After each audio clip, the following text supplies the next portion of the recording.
Hello, Joyful Joints. I think I'm going to adjust my camera just a smidge here today. There we go. So it's Joyful Joints. We are starting month 5, and it just so happens that this 5th month of our YouTube live version of Joyful Joints is coinciding with February, which I like to call Love Month. So welcome, welcome. This month is all about the heart and heart-centered movement.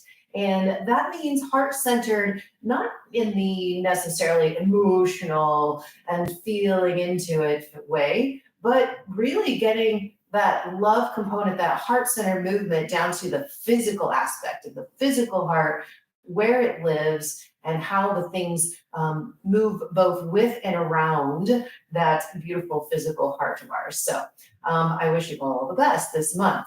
And then let's see how much we can open up our hearts and see what that does for our nervous system in this role of we want to have much more efficient and effective movement.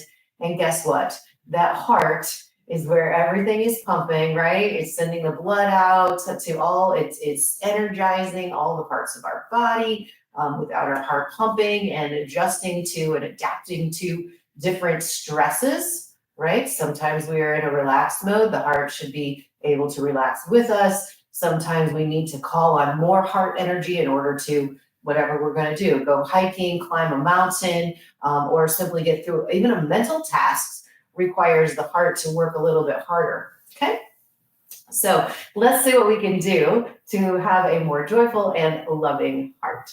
So today's class is going to be completely done in a seated position. And the first thing we're going to do, we're going to assess and reassess a breathing exercise. So that breathing exercise is going to be like this. We're going to pretend like it's another holiday, like a birthday. And let's imagine we have a cake in front of us and there's a bunch of candles on the cake. A couple weeks ago, we got to go to a birthday party for someone who was 100 years old. Can you imagine a cake with 100 flaming candles? And what we're going to do today is see if we can blow out as many candles as possible in one big, long breath. Now, it's not one of these and they're all gone, because we're going to have to sustain that breath in order to cover the real estate that those 100 candles might be on. Are you with me? Okay, so let's see how we do. Let's see how long and strong we can blow out as if we're blowing out candles. Here we go. Inhale and get ready. And begin blowing.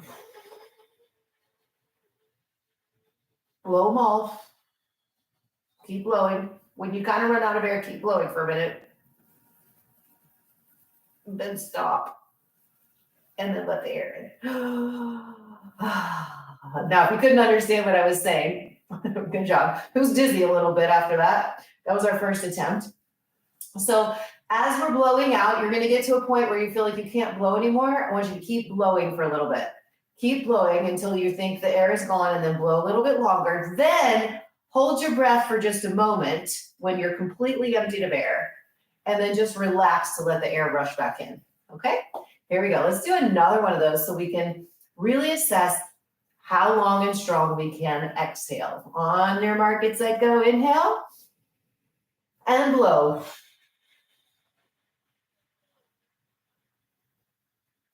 Keep going.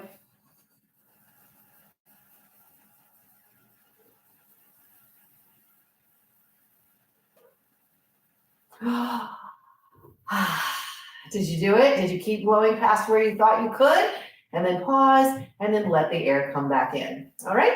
So that in itself, besides being an assessment of like, wow, how well did I do? Some of you might have found that like your air was gone in 5 seconds. And then maybe the next time it was 10 seconds. It's an exercise in itself that I'd like for you to continue to think about working on.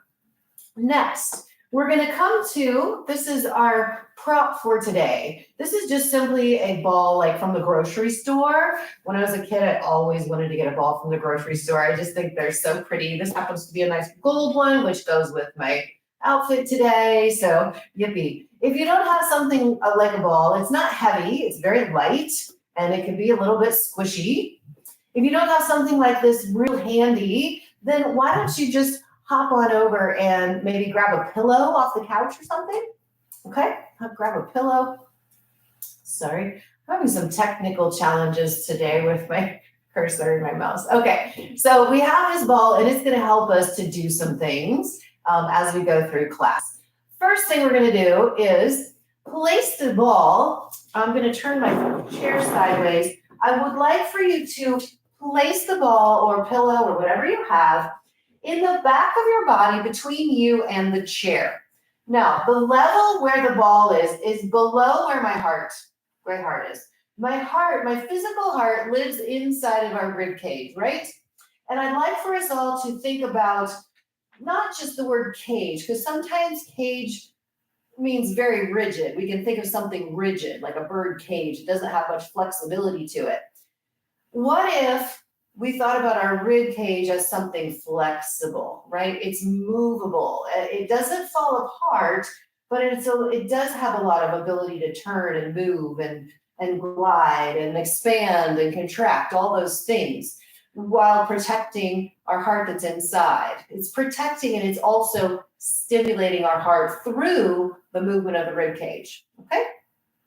So the ball or the pillow is right behind me. This is the level at the base of my rib cage. So it's not down into my lumbar spine or lower back. It's a little higher than that, but it's also not touching my back heart. It's below my shoulder blades, okay? And once you've placed the ball there, I want you to just feel what it's like to kind of roll it from side to side so you're sure you know where it is, and then just pause. Now, the first thing we're going to understand is that we have a pelvis. That's the bowl of bones down here where our legs attach to our body. That's the bottom of the torso. We also have a rib cage. And the two of those are like two tin cans. The pelvis is on the bottom, the rib cage is on the top. They are connected by all the muscles that go around our waistline. Not just our front abdominals, but our muscles on the side of our waist and the muscles of our lower back. And the only thing that physically connects them are bone-wise are the 5 vertebrae of our lumbar spine. Okay, so your 2 tin cans are only bone attached on one side, and that happens to be in the back.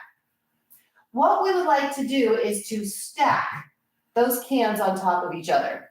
Okay, stack those cans on top of each other. So let's take our pillow out for a moment so we know where that space is.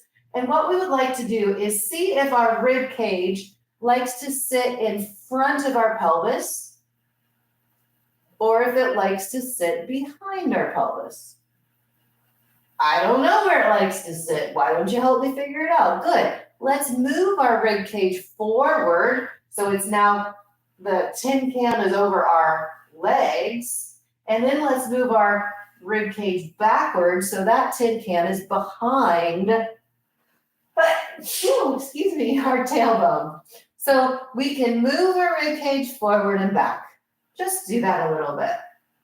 Get to know your rib cage. Now, I'm also letting my pelvis tin can kind of tip forward and backward while I'm doing this. What if we paused and held our tin can, our pelvis nice and still, and then can you move your rib cage forward and backward? That might feel very confusing. You may not understand it, but as with everything in Joyful Joints, that's the point. We want to get to know these parts. Yes. And as we get to know what they can do, our brain will start to connect there better. Good. And we're going to find a lot more ability and ease in our movement. Now, let's see. Don't worry about if you're correct or not, but see if you can stack your rib cage right over that pelvis. And then the next motion we're going to try to do, kids, is side to side. Let me turn and face the front. My pelvis stays still, my ribs are right on top of it, and now I'm going to move my tin can to the right and to the left. My rib cage is moving from side to side. And again, if this is something you've never done in your lifetime, if you've never taken a Luigi dance class and done jazz isolations, this might be very foreign to you. And you might be doing some very interesting movements. That's okay, be playful with it. We're just deciding, can I figure out how to glide my rib cage to one side of my pelvis and then to the other? Awesome. Now, let's go ahead and restack those. And I'd like for you to place that ball or pillow again behind you. I'm going to stand a little bit of an angle here. And I'm going to kind of energize or push against that ball a little bit. So my pelvis is set, my ribs are set the best of my ability right now. And then I want you to think about the top of your head and imagine it's getting pulled upward to the ceiling. There you go. As we push gently on the ball and grow up high to the ceiling, we're now expanding the bones of our spine. We're expanding and lengthening our spine. Good. And if you go to a chiropractor or something, sometimes they put your head in a sling and stretch it up, or maybe you like to go on an inversion table. That's what you're doing, utilizing the help of gravity. Now we're doing it using our muscles to stretch that up. Very good. All right, here we are. Now let's take this nice ribs holding over pelvis and move your whole face forward. We're going to move our head. This is our chicken neck exercise. Your whole head goes forward and your whole head comes back. But I don't want you to change that ball. I don't want to see that ball moving up and down on the chair. I want it to hold still while we glide our throat forward and our throat backward. Ooh, I said throat this time, but I thought she said head. Yes. I would like the throat to move, which brings the head with it, and the throat back, which brings the head with it. Are you able to do that? And then are you getting tense around your heart? Can you relax where your heart lives? Very good. Yes, now we've got that head gliding a lot better to the front and to the back. And guess what? Now my rib cage doesn't feel like it needs to help. A very important exercise. Now let's keep our head back. Head back. Let's go to our collarbones. Let's see if we can keep our chest relaxed. Maybe even place your hands there and glide your collarbones forward of your rib cage. And then glide your collarbones backward in your rib cage. Forward they go and backward they go. So this is interesting. I'm trying to relax my chest and only move my collarbones. You might notice that your chin wants to start going. Can you keep that throat back and your head still also? Let's isolate collarbones forward and backward. So you might be saying, but I thought this was about learning how to move my rib cage. Yeah, guess what? A lot of times learning how to move something involves learning how to hold it still first. Okay, so holding our rib cage still first. Now we've got our collarbones, and let's maybe make some circles up and around again. My head holds still. My rib cage is sitting on top of my pelvis. The only thing moving is my collarbones. You see my arm moving because it's attached by my collarbone. Yes? Good. Reverse the circle. Reverse the circles. Awesome. Okay. Now we've got this ball against our back, and I'd like for you to place your hands, touch the bottom rib. Feel with your hands on the side of your body, that bottom rib. And what I'd like you to do is just start turning that. Start turning this bottom rib area so that you're moving, you're kind of rolling the ball on the back of the chair. Can you feel that? I'm turning from side to side. Good. Now, there's one more thing that's kind of important, especially when we do that exercise. If you feel discomfort in your lower back, I want you to be very mindful of pulling in your navel, keeping your navel sitting back on top of your pelvis. Okay, sometimes my navel spills out over my thighs. See, I can do that there for you. And then we call this fat. But it's not really fat necessarily, it's lazy muscles that are allowing our insides to spill out over the front of our pelvis. So if we practice drawing that in and keeping our internal organs inside of the pelvis, now try holding that, holding the navel while you rotate. Good, the ribs. Rotate the ribs and feel the ball rolling on the back of the chair. You got it. Good. And what you might find is when we engage those abdominals, our back muscles get to relax. They realize to rotate us is not their job. Good. Oh, that was fun. Now, let's do another one where we kind of tip backwards over the ball, and then we come and we tip forward over our legs. So I have to keep a pressure so the ball doesn't slip out. And I lean back a little bit and I lean forward. So right now my ribcage tin can is kind of just all tipping back together and then all tipping forward together. Good. Let's do a couple more. Tipping back, tipping forward. One more. Tipping back and tipping forward. Awesome. Go ahead and let's take that ball out from behind us. Now let's go ahead and sit all the way. Rest your spine against the back of your chair. Hopefully you've got a nice tall chair. If not, you might want to just go ahead and sit yourselves up. Try to keep that spine as straight as possible. And let's place our ball between our knees, right? Your ball or your pillow. We're going to hold it between our knees. And not just hold it, but also give it a gentle squeeze. As you do that, if you're doing it right, you'll feel some muscles wake up on your inner thighs. Your feet should be resting on the floor. And now let's go back. Imagine, remember when we were pushing the ball back against the chair with our lower ribs? Push your lower ribs into your chair now. Very good. And then the next thing we're going to do is practice our sideways tipping. So what I'd like for us to do is maybe, if your body can, let's reach up with one hand. If not, just leave your hand near your shoulder. The other hand reaches down to the floor. So one up and one down. I'm going to stay connected to the chair with my bottom set of ribs. And I'm going to stretch down to the ground, up to the sky. And look what happened to my rib cage. The ribs on my reaching up side are stretching apart from each other. They're expanding. The ribs on my going down side should be connecting to each other. Good. Oh, you might feel this lovely stretch all the way down. And then let's come back and try the other side. Reach up with an arm. Reach down with the other. And then expand. So I'm keeping my ribs back on the chair and I'm reaching up and reaching down. So I get expanding ribs on one side, compressing ribs on the other side. Super cool.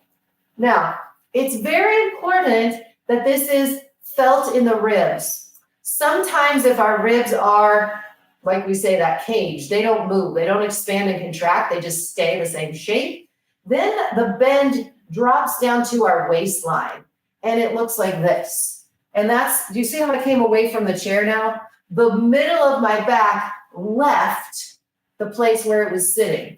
And this is very exhausting and very much can tear up our lower back, okay? So right now, from the navel and around that band that's our waistline, I don't want to see it moving.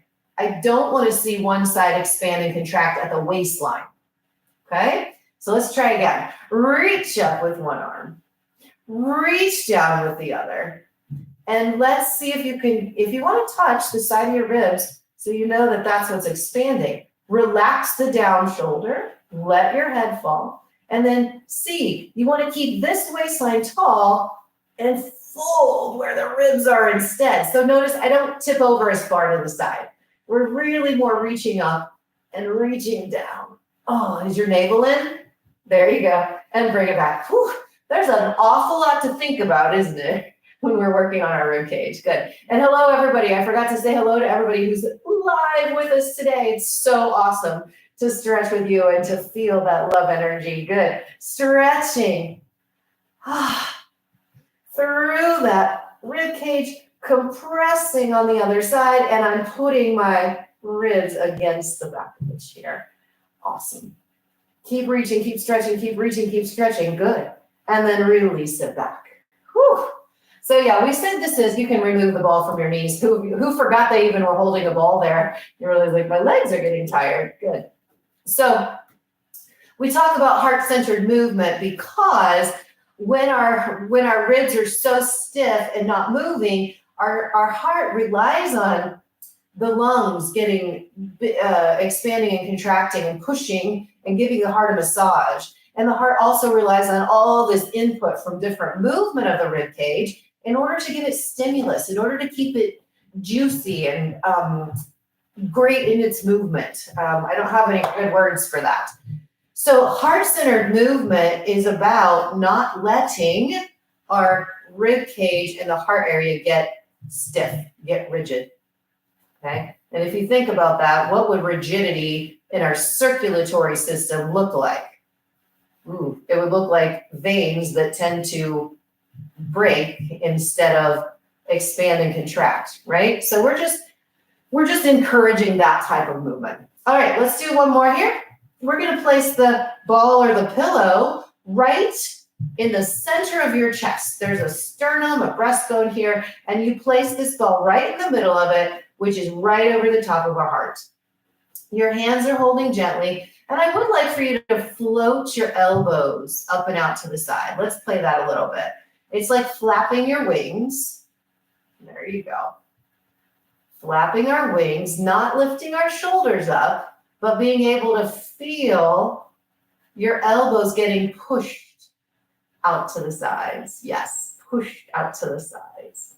Now, once your elbows are there, we're going to start rotation. So I'm going to start turning onto one side of my chair. So my rib cage is turning. I'm not moving the ball on my chest. I'm leaving it right there and seeing if I can pull. Right now, it's my left side away from the chair while my right side ribs stay connected. And then we'll come back to the center. Now both sides of my rib cage are connected. Other way. I'm turning. I am sending my left side ribs into the chair while my right side ribs are moving forward away from it. And this is how we rotate our rib cage.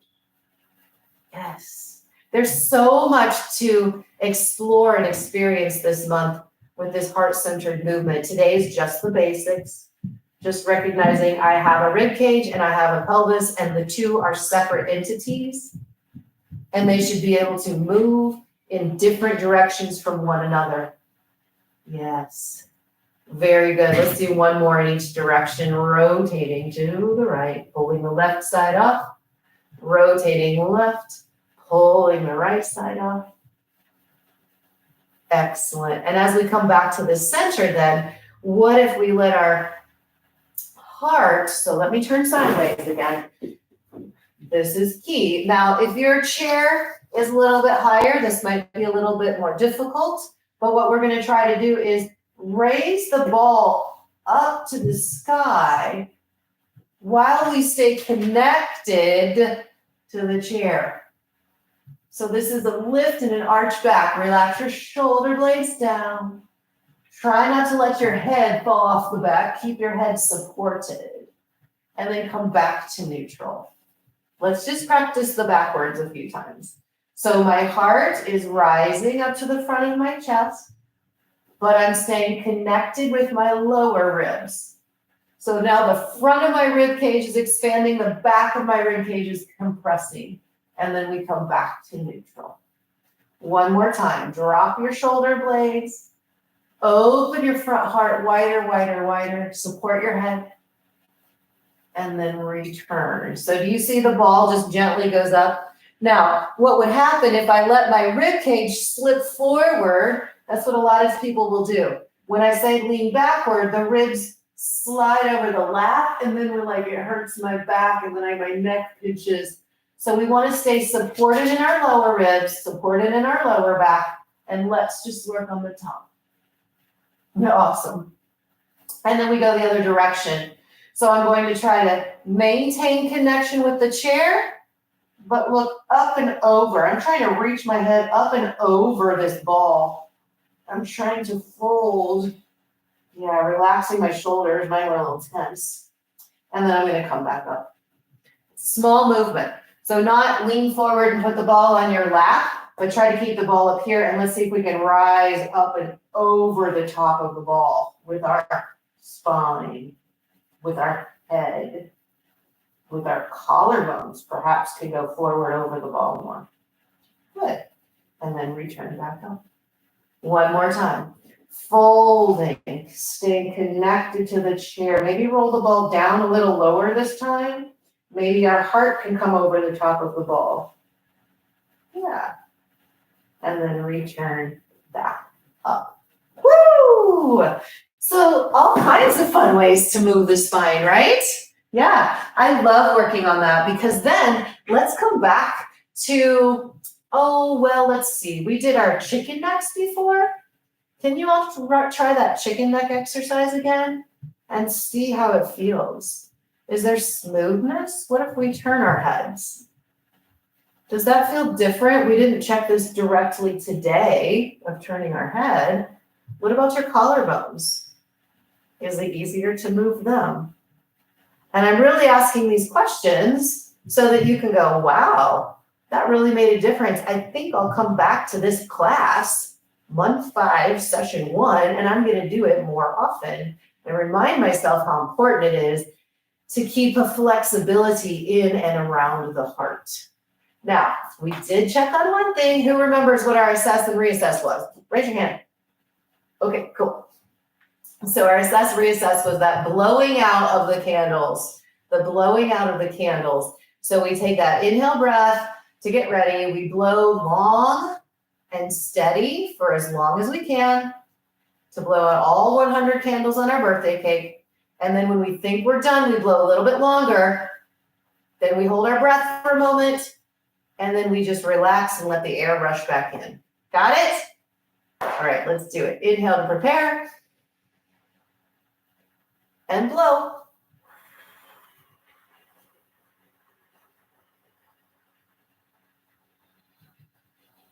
Keep blowing. Don't stop. Hold you. And breathe in again. Oh my gosh, that was so refreshing for me. I loved blowing out the candles this time. I will say at the beginning, I felt like I had to kind of hold back on my blow so it could be longer. And this time I felt like there was more power for a longer amount of time. Shall we do it one more time just so you can get your own ideas of whether you got a thumbs up today? Thumbs up, remember what that means? Thumbs up means, yeah, man, I feel so much better. This was good for my system. Thumbs down means, woo, okay, like I did worse on my breath. So what would you do in that case? What happens if we finish a class with a thumbs down? You go back to your notes or you go back to a previous class and you repeat an exercise that your nervous system likes, okay? This is binary code, by the way. If your nervous system likes something, it likes it until something really big might happen to you.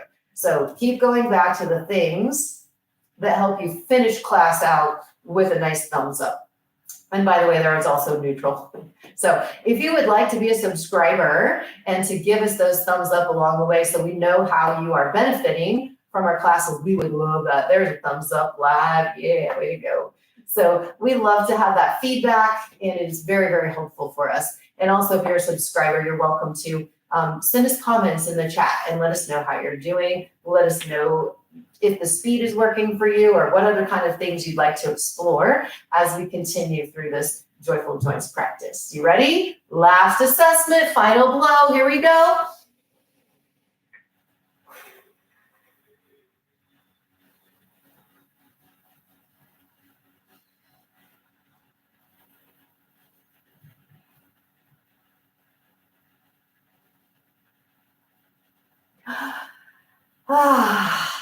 So refreshing.